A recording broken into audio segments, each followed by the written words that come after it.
Okay, so Yusuf, Khalid is joining soon. Today we start with the learning outcome 2 of unit information systems theory and practice. And last time was learning outcome 1.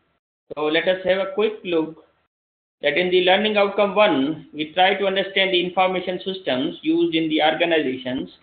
We discussed about scope, structure, functionality, and then we discussed the success criteria, integration of the information systems, the deployment, use, needs, task needs analysis.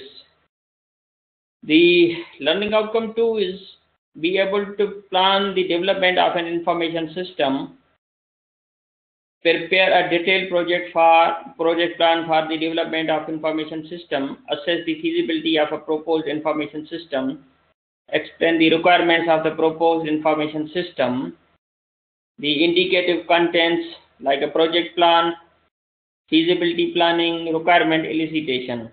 So let us start with the learning outcome 2 and its core indicative contents.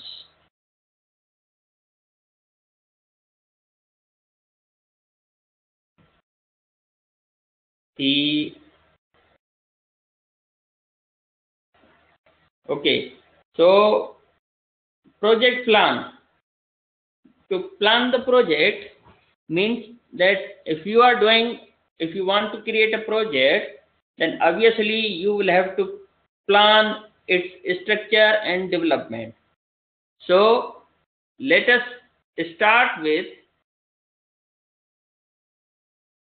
management. In order to achieve the goals and plan results with a defined schedule and a budget, a manager uses a project. So basically, if it is a goal that is planned under the schedule and under the budget by a management, is called a project. Is that right? Yeah, right. Okay. So regardless of which field, there are assortments of the methodologies to help managers at every stage of project, from the initiation to implementation to the closure. So no matter if it is the computing project, if it is the kind of business project, if it is the educational project, whatever it is, it should have been carried out certain methodology so that it should be facilitate to the managers. Every stage of the project should have some management. So obviously those should have been proceeded, managed by some methodology. So let us look at some methodologies. The project management methodologies following are the most frequent used project management methodologies in the project management practice. You have a unit called software engineering. I believe, yes, the next one is the software engineering. So these project management methodologies are somehow relevant or being inherited from the software engineering, but however, it is not necessary that that's only the software project, but it can be a project for any kind of information system. So let us look at, superficially, like a adaptive project framework. In this methodology, the project scope is available. So when you have the scope is available, that what will be the boundary of the project in the adaptive project framework. Additionally, in addition to the scope, the time and the cost are constants for the project. So it happens that sometime maybe the cost and time are variant. They don't know that they are flexible in the time. They are not sure about the cost, but you should only adopt this adaptive project framework when the time and the cost are constant. Therefore, during the project execution, the project scope is adjusted in order to get the maximum business value of the project. So obviously there are lots of steps and complete study on these methodologies like adaptive, agile and others. But superficially, when you want to list out, you have this syllabus to be carried out, to be studied. And superficially, at least you should be able to know the list of those approaches, and then you need to select the only few of them. Yeah. Next is agile software development. Agile software development methodology is for projects that needs extreme agility in requirements. The key features of agile are its short-term delivery cycles, which are called sprints, agile requirements, dynamic team culture, less restrictive project control, and emphasis on real-time communication. So basically they are lot, yeah. So we don't want to go into the details, but you just need to have a look that these are the methodologies, and it will take some time to understand the theme behind these methodologies. Once we will look at the internally the every aspect, every component of the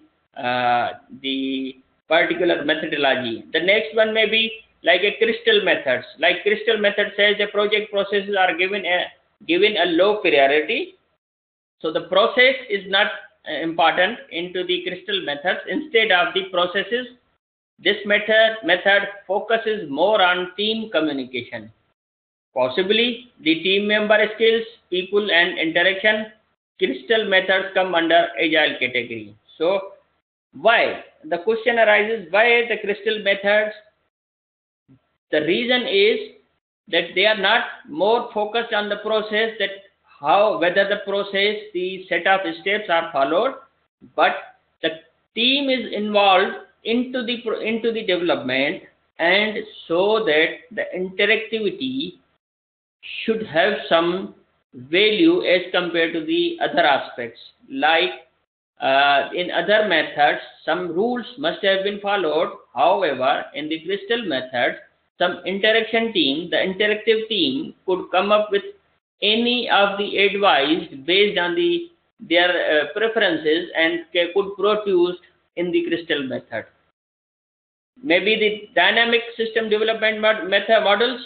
This is a successor of the rapid application development methodology. This is also a subset of agile software development methodology, and boasts about the training and document support this methodology has.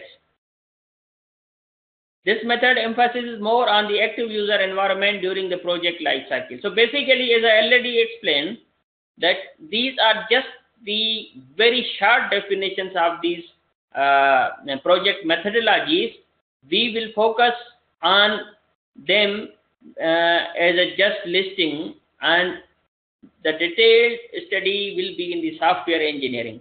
So I will skip through those details, because in order to understand and illustrate the exact idea and concepts behind these methodologies, we need at least a lecture on single methodology.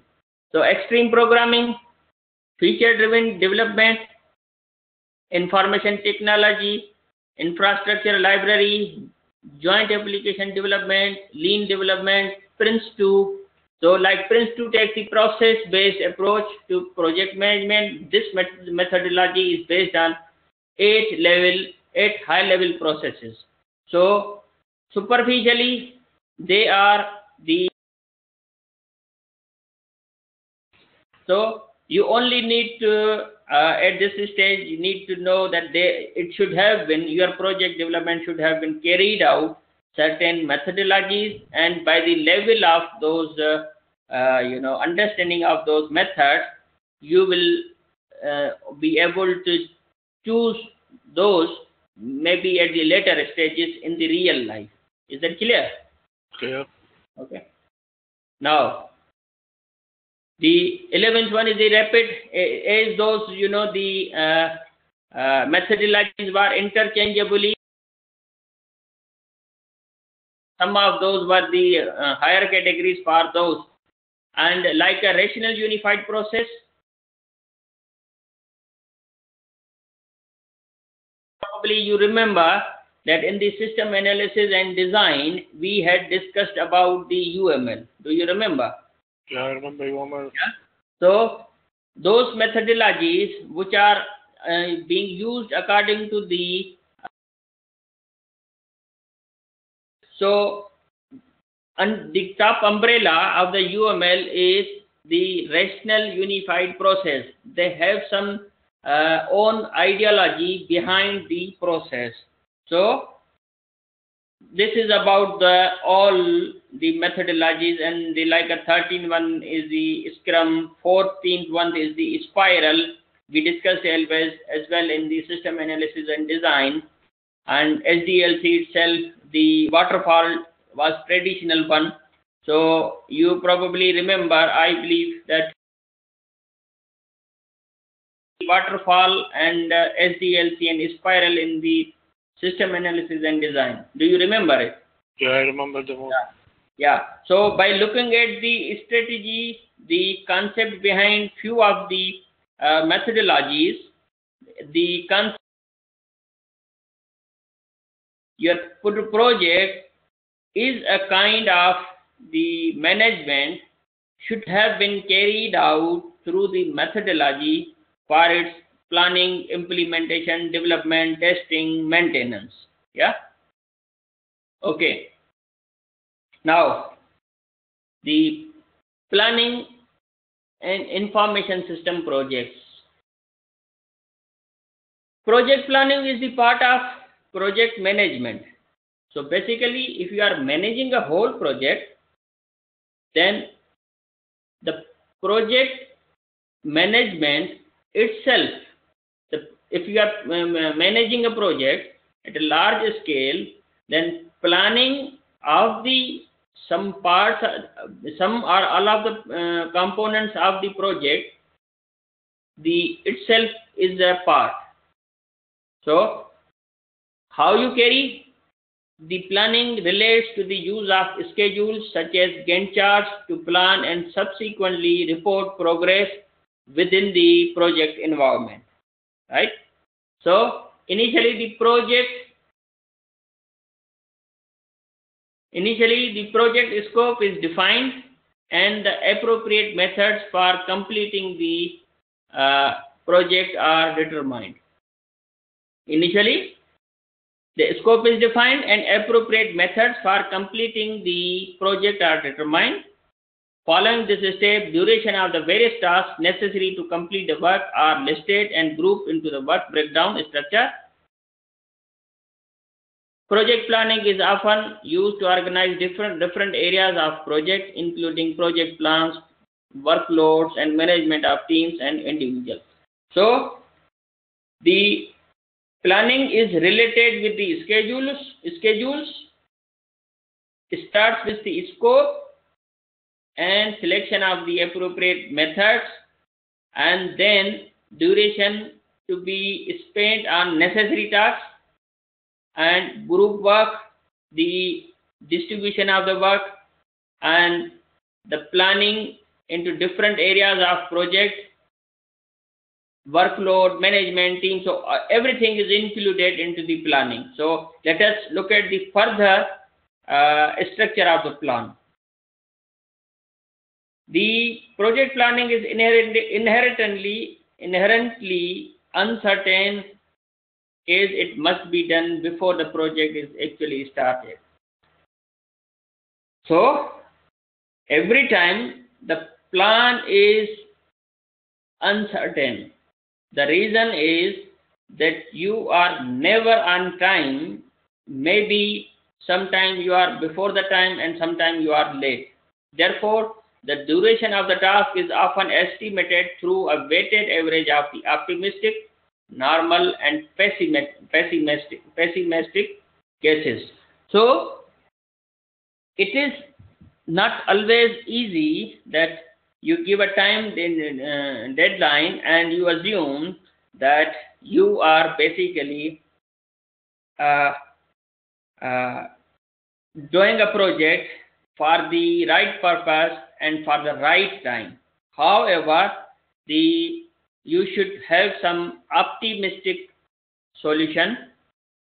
You have a weighted average, you have a kind of weighted time, so that you should come up with a reasonable time duration for the estimation. The inputs of the project planning include the project charter and the concept proposal. Outputs of the project planning phase include the project requirements, the project schedule, the project management plan. So inputs would be the charter, the timings, and the target and the concept of the proposal. The outputs of the project planning phase includes the project requirements, the project schedule. So when you plan the project, it means you are focusing on the requirements, you are focusing on the schedule, and you are focusing on the project management. So when it says that give a plan, then the plan would give you the plan would be given the project charter and the concept of the project. However, the plan itself would come up into the structure of requirements, schedule, and project plan. Project planning can be done manually, but project management software is often used. Now, basically, you can illustrate, you can diagram, you can represent the project schedules using certain the softwares like a Gantt charts, which will help you to give the timings of the project into the slots that you will be doing, like a kind of bars or charts, which will allow you to break down the actual progress and into the intervals. Now, the feasibility study. Basically, the feasibility study is an analysis and evaluation of a proposed project to determine if it is technically feasible, if it is feasible within the estimated cost, and if it will be profitable or not. So, once you have a project, you have a project management, you have a project management methodology, you have a project plan, the feasibility study is also the important. The reason is you need to evaluate whether you want to go ahead with confidence or not, whether it is technically feasible or not, whether it is within the estimate of the cost or not, whether it will be profitable or not. So, the feasibility studies are most always conducted where large sums are staked, also called feasibility analysis. Now, where do you use the feasibility study? You use the feasibility study whenever you apply the feasibility study whenever there is lots of investment, large sums are at the stake. There is a risk of the investment. Then you would really need to consider the feasibility, that whether particular project will be successful, whether it will be within the cost, whether technically it is easy to do, and whether it will be profitable or not.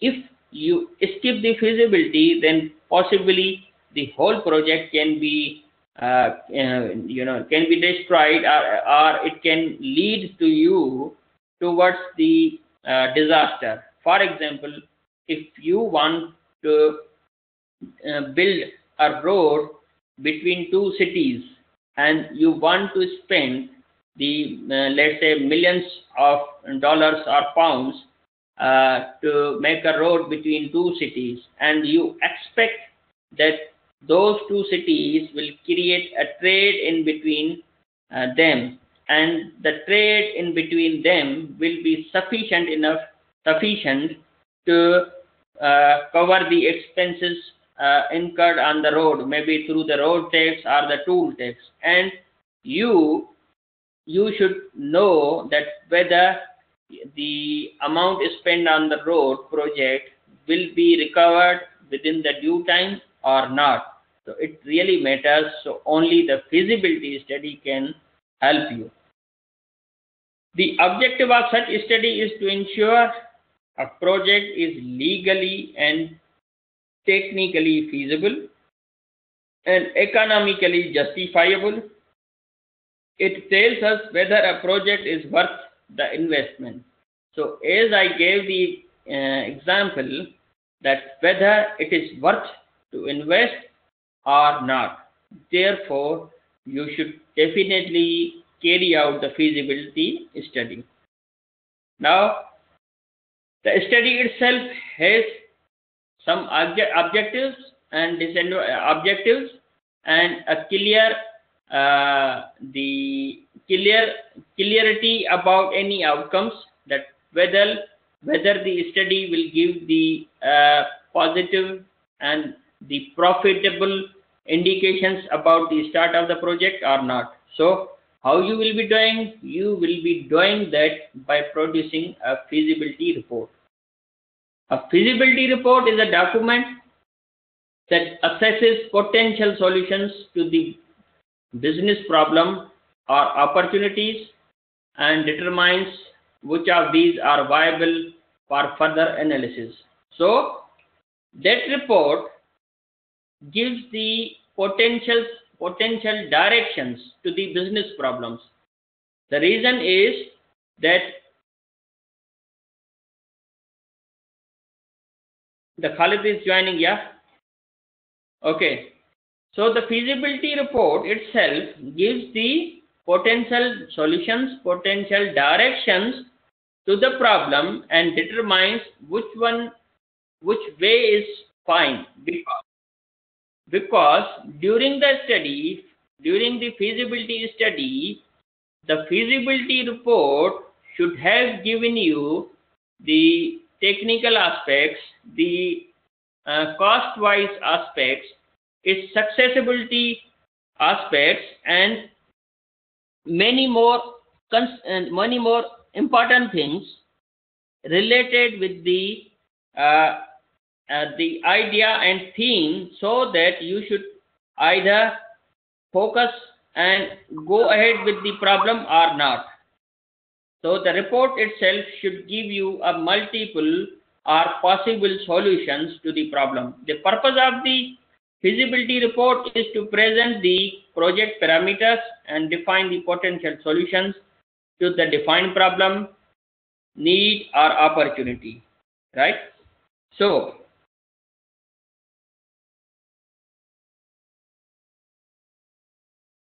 this way necessary. Yeah, is that clear? Right. Khalid, you are also listening, yeah? Yes, sir, I am listening. Okay, that's good. Yeah, I continue. So, having brainstormed a variety of potential solutions, the project team expands on each of these potential solutions, providing sufficient detail, including very high-level cost information, to permit the project leader to recommend to the approving authority all of the viable potential solutions that should be further analyzed in the next phase, which is called the business case. The project constraints and limitations of expenditure are among the various factors that will be determined practically. So, the feasibility report, by analyzing whether the project itself is technically feasible, it is within the estimated cost, it will be profitable, followed by a feasibility report which could give you many directions towards the solution of the area where you did the feasibility, and it would help. It would give a brainstorming to the potential solutions to the project team in order to come to a business case, and so that everything should have been done practically, and all the factors should have been considered in order to give it a success. Now, next is requirement elicitation. So we started from project management. A project should have been carried out through a management set of steps, and project plan would give you the idea of the scheduling the activities of the project and its management. Then a feasibility is helpful before you start to work on the project itself. Then you need the requirements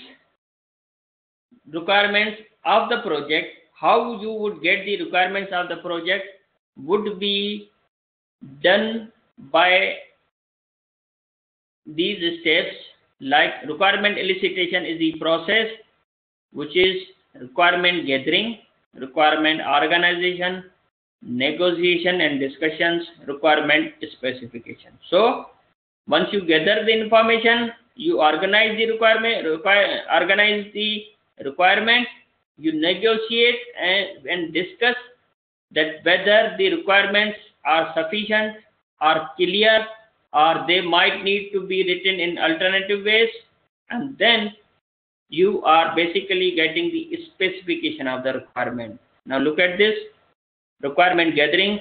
The developers discuss with the clients and end users and know their expectations from the software. So the requirements is basically given from the clients and end users, and they acknowledge that what they expect from the software. Then you start organizing the requirements. The developers prioritize and arrange the requirements in order of the importance, urgency, and convenience, and obviously the order of the implementation, order of the successive providence according to the development stages, whichever are scheduled accordingly. The negotiation and the discussion. If the requirements are ambiguous or there are some conflicts in the requirements of various stakeholders, if they are, it is then negotiated and discussed with the stakeholders. The requirements may then be prioritized and reasonably compromised. The requirements come from various stakeholders to remove the ambiguity and conflicts.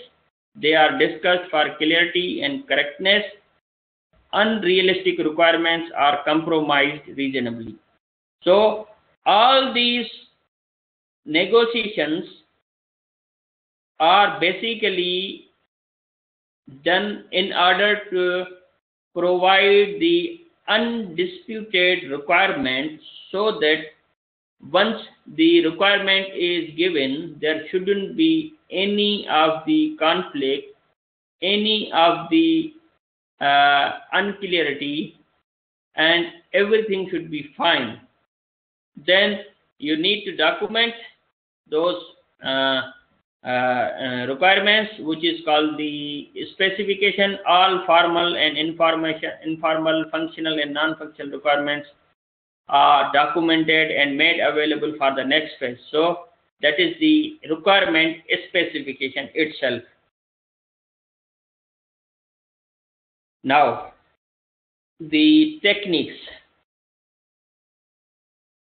The requirement elicitation techniques is the process to find out the requirements for an intended software system by communicating with the client end users, system users, and others who have a stake in the software development.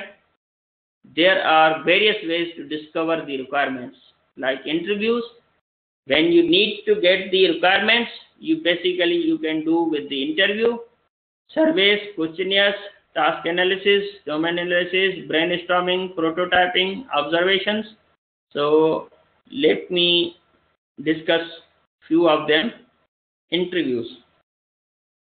Interviews are a strong medium to collect requirements, because you are interviewing someone that what you need.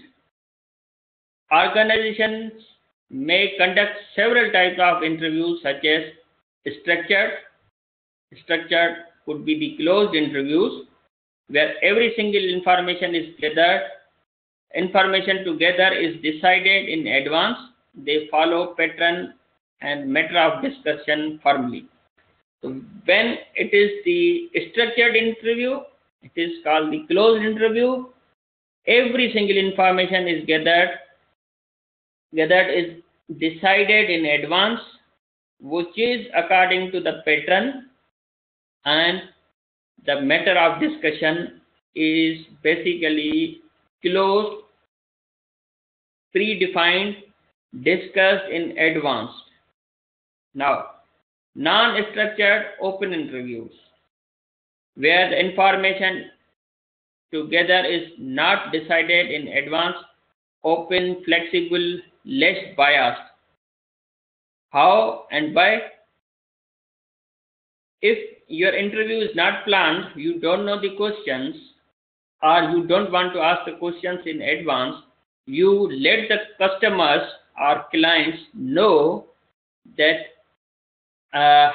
you let them speak about the requirements, let them give the requirements in any order, in any of the ways, so that you should be able to know that whatever they are addressing is an open interview, and any questions or cross questions can be involved in order to provide, or in order to elicit the requirement via open interview. However, in the closed interview, you have fixed questions, and the fixed questions are being asked, and no more open questions being asked. So the oral interviews, the interviews could be the oral interview, could be the written, one-to-one interviews which are held between two persons across the table, group interviews which are held between groups of participants. They help to uncover any missing requirements, as numerous people are involved. Surveys. Organizations may conduct the surveys among various stakeholders by querying about their expectations and requirements from upcoming systems. So, survey is a general term to know the ideas of public, the idea of the stakeholders. By querying, you ask the questions via the survey, that what they expect and what they think about the certain system or idea or topic or concept. So public opinions, or maybe a limited group, being asked through some type of the questions, and again the questions could be open questions or the closed questions. So the closed questions, they have the answers limited to the options 2 or 3, and on open questions you really let the customers or the to whom you survey, they can answer openly any of their ideas. Now the questionnaires, a document with predefined set of objective questions, and respective options is given. Option is handed over to all stakeholders to answer, which are collected and compiled. A shortcoming of this technique is, if an option for some issue is not mentioned in the questionnaire, the issue might be left unattended.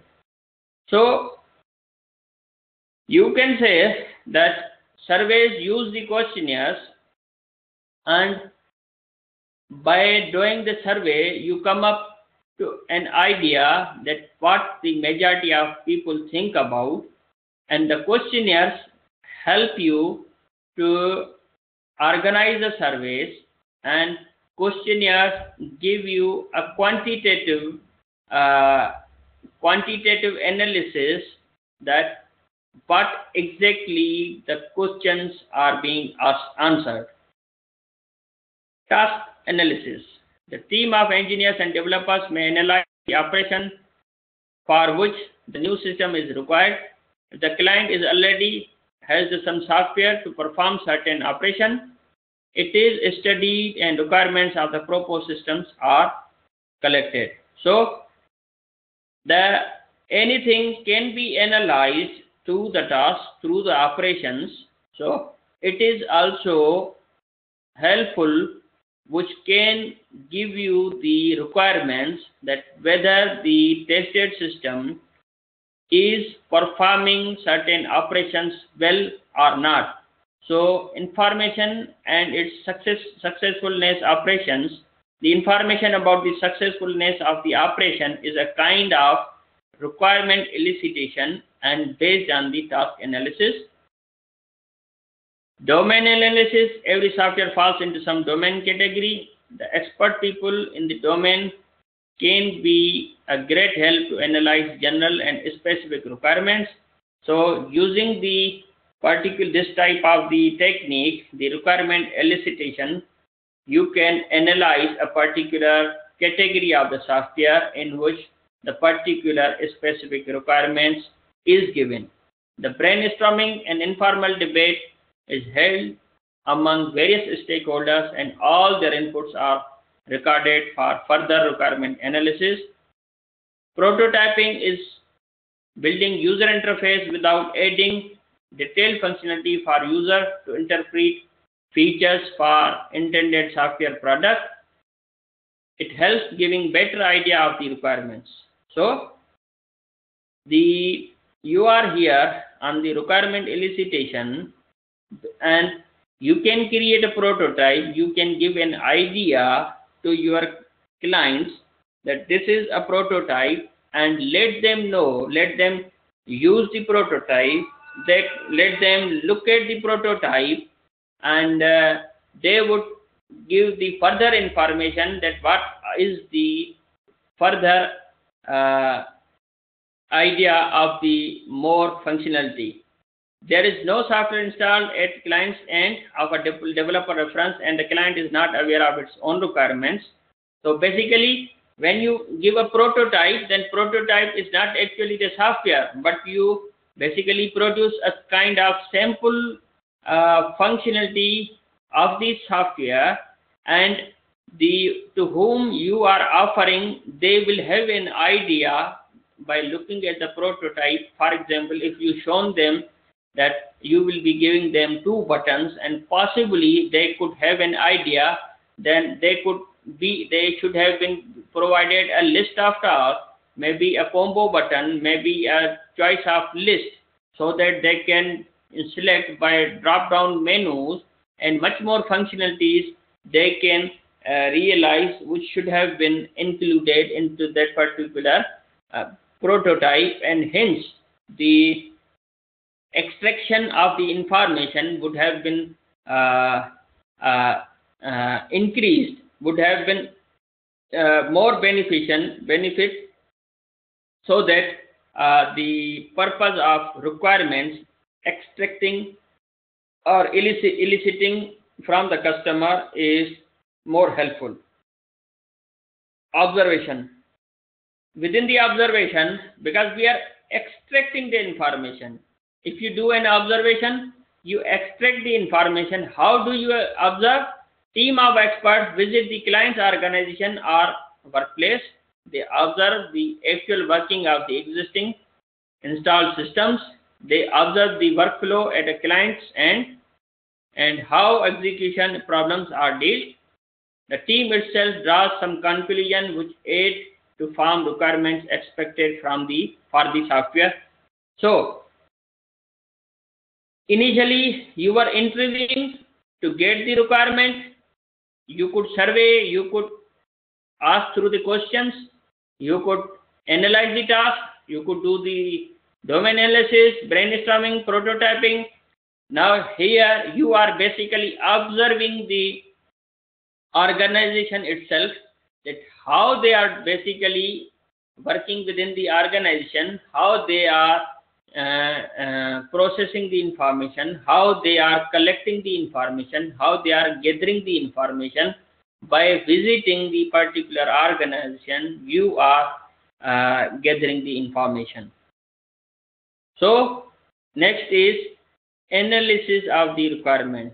The requirement analysis, also called the requirement engineering, is the process of determining user expectations for a new or modified product. These features, called requirements, must be quantifiable. The requirements are quantifiable, like accountable, relevant and detailed. In software engineering, such requirements are often called functional specification. So at the end, you get the requirements and you collect the information, and you are basically getting the requirements, the functional requirements, that what you need in order to implement the project. Then you basically get the specification. Let me look at here, that after requirement gathering, you organize the requirement, negotiated, you got the requirement specification, and basically you are getting the software specification, is the description of a software system to be developed. So by looking at this, once the information was gathered, requirement was gathered, probably using any of the technique, interviews, surveys or anything, then you organize, you negotiated, and then you are basically getting the specification. How you are getting the specification? You are basically getting the software requirement specification, which is a description of the software system to be developed. It lays out functional and non-functional requirements and may include a set of use cases that describe user interactions that the software must provide. So the specification is basically the description of the software. It allows you, it basically explains to you that what functions you need to know. Functional and non-functional are basically the type. The functional requirements are basically the related with an implementation of the units. However, the non-functional units, they don't explain the functionality, while they explain the quality of the system. Non-functional explain the quality of the system, so that they should be able to know that whether the quality is like, it is scalable, it is reliable, it is expandable. So if the system is expandable, it has the scalability, it means it is the non-functional but the quality requirement. So quality is not implemented by any procedure, but it is evaluated. It is evaluated so that you should be able to assess the system. So the requirement itself could be given as a functional as well as non-functional, and which is really depending on the need, that what non-functional requirements are required. Now, so those functional and non-functional requirements, which include set of use cases. Use cases we discussed earlier in the system analysis and design regarding the unified modeling language. A use case is a name given to an action where a user initiates an action that describes the interactions that the software must provide. The software requirement specification establishes the basis for an agreement between the customer and the contractor or supplier on what the software product is to do, as well as what it is not expected to do. So requirement specification should have been very much clear. Software requirements specifications permits a rigorous assessment of the requirements before the design can begin. So rigorously the requirements should have been assessed, that what you are going to design, and reduce the design later on. So possibly once you have a requirement, you come up with a design that how you will structure, and maybe you can restructure or reduce the structure. Therefore, it should also be provide a realistic basis for the estimating production cost, risk, and schedules. Used appropriately, software requirements specification can help prevent software project failures. So here is another link I have provided, which is really very good, where you can read more about the requirement engineering, feasibility study, requirement gathering, and some more topics about those surveys and characteristics. So you can go through this link, or you can go through more of the links related with this particular topic. So if you have any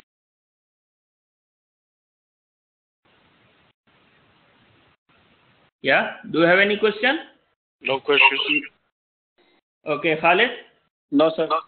Okay, that's fine. So I end this session 1 now, and I would join you again in 5 minutes, around 7 o'clock. Is that okay? Okay, sir. Okay, then see you shortly. Thank you.